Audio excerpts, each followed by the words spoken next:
Today, we're talking about one of the most famous machine guns of World War II, a weapon with a terrifying reputation for many reasons. We'll share little-known stories surrounding it, explain the squad tactics, show what it was like to be part of the crew operating it, and why its operators sometimes went crazy after seeing the destruction their weapon caused.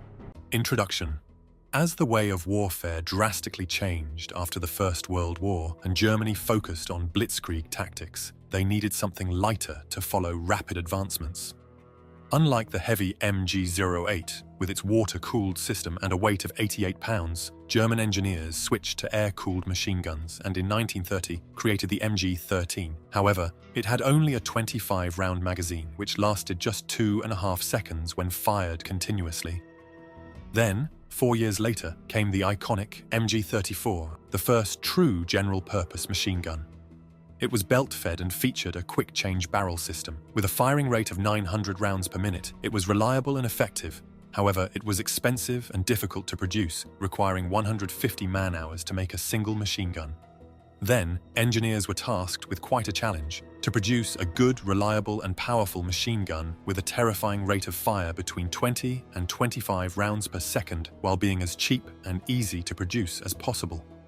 To everyone's surprise, they created what would become one of the best machine guns ever made, still in service to this day with only minor adjustments.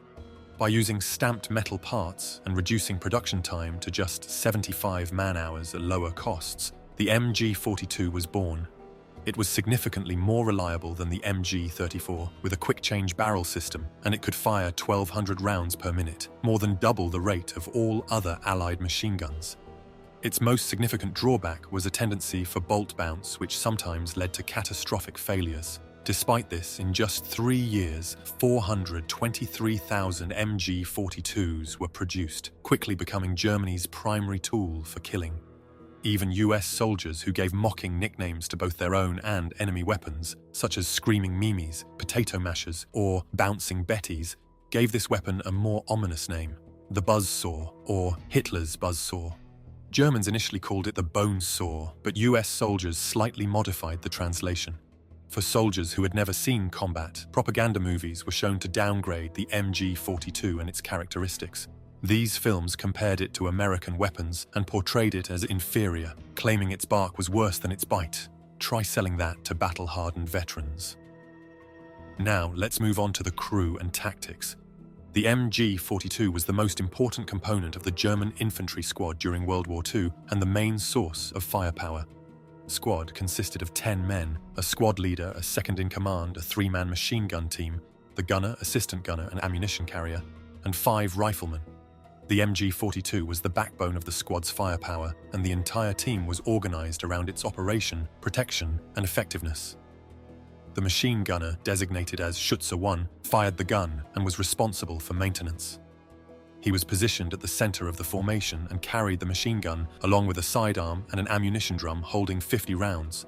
The assistant gunner, seated to the gunner's left or rear, carried 4 additional ammunition drums of 50 rounds each and 1 ammunition box with 300 rounds. He was also armed with a pistol. His role was to feed ammunition, assist in clearing jams, reload, change barrels, and support the gunner during combat. If the gunner was incapacitated, the assistant would take over. The ammunition carrier, positioned further back, carried 2 additional ammunition boxes of 300 rounds each and was equipped with a shortened Kar-98. Each rifleman carried a Kar-98 rifle with 45 rounds and a bayonet, but they usually took additional rounds for combat. Riflemen were most important in offensive operations, where they would charge enemy positions under the cover of the machine gun. The squad leader was equipped with an MP-40 submachine gun and carried 6 magazines of 32 rounds. The squad typically carried at least 1,800 rounds of powerful 7.92 by 57mm ammunition in belts, which was the same round used by the rifles, as well as hand grenades and a tripod that could be carried like a backpack. The squad leader commanded the unit, directing the gunner to targets and coordinating with the riflemen if needed. The second-in-command would take over leadership of the squad if the leader was incapacitated and was responsible for maintaining communication with the platoon, command, and other squads. The MG-42 could be used in both light and heavy roles, mounted on a tripod or bipod, or even fired from another soldier's back or shoulder in emergencies. In the light role, it was employed in the standard 10-man configuration. In medium and heavy roles, however, 2 or even 4 squads could be combined, each armed with one MG-42. A horse and wagon were usually used for ammunition transportation. Due to its immense recoil, strong soldiers were required to operate it, and controlling the gun while firing on the move was especially challenging. So, how were the crews trained to use it? For suppressive fire, they were instructed to use short, controlled bursts of just 5 to 7 rounds, requiring precise trigger discipline. In heavy engagements, a fresh barrel allowed for only about 20 seconds of firing, and after approximately 250 rounds, the glowing red barrel had to be replaced. The assistant gunner would release a latch on the gun's side, remove the hot barrel, and insert a new one. A well-trained crew could complete this process in under 10 seconds, rotating the barrels to prevent damage to the gun. Allied soldiers were aware of this and trained to use the short window during barrel changes to advance. The bipod made the gun lightweight and easy to deploy in prone positions, making it ideal for offensive maneuvers. The heavier tripod was primarily used for fixed positions and defense, offering stable and accurate fire. It could also be used for indirect fire with precise optics, effectively turning the machine gun into a lightweight artillery piece.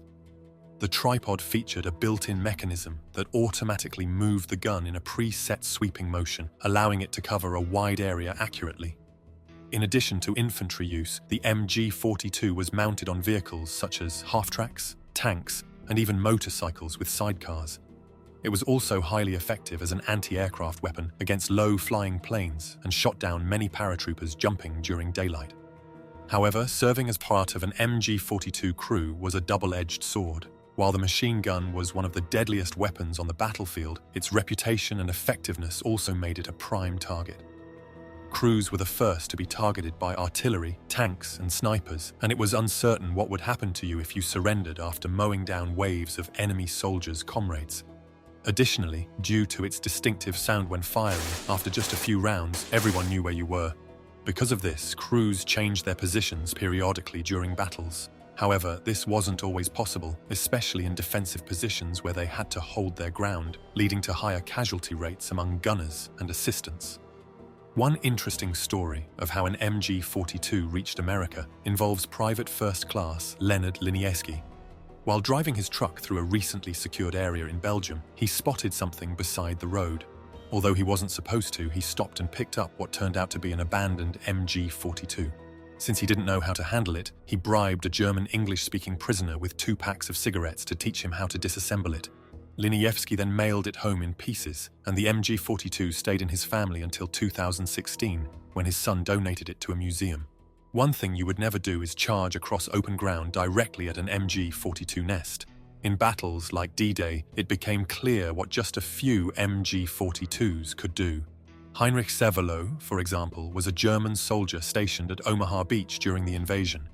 He fired approximately 13,000 rounds from his machine gun and was responsible for hundreds of Allied deaths. Crews who saw intense fighting were often haunted by the sheer number of lives they took in mere seconds, and there were reports of soldiers mentally breaking down after battles. The Eastern Front is another example where the MG-42 was used to devastating effect against the Red Army's human wave attacks. You can imagine the outcome. The MG-42 also played a dark role in operations beyond the battlefield in occupied countries, used to control large masses and crush resistance. It was frequently deployed in retaliation operations against resistance movements, often targeting the local population. One such instance occurred in Yugoslavia, where approximately 2,500 civilians were ordered to be shot as retaliation for partisans attacking a German patrol. In this case, one German soldier refused a direct order to shoot and was executed by his commander. On the other side, captured MG-42s were highly prized by the Allies, especially by partisan groups and resistance fighters. The gun was ideal for guerrilla warfare and hit-and-run tactics. During World War II, the United States attempted to reverse engineer captured MG-42s, creating the T-24 prototype. While it resembled the MG-42, the US couldn't achieve a firing rate higher than 600 rounds per minute, and the prototype suffered from frequent malfunctions and overheating. The project was eventually scrapped, and the focus shifted back to the production of BAR. The design of the MG-42 was so effective that it influenced many modern machine guns, and technically the gun is still in service today, with only minor improvements under the name MG-3. It is chambered for the 7.62 by 51mm NATO round and features an adjustable rate of fire. Beyond that, it inspired some of the most famous machine guns, including the American M60, which is a direct combination of the German MG-42 and FG-42.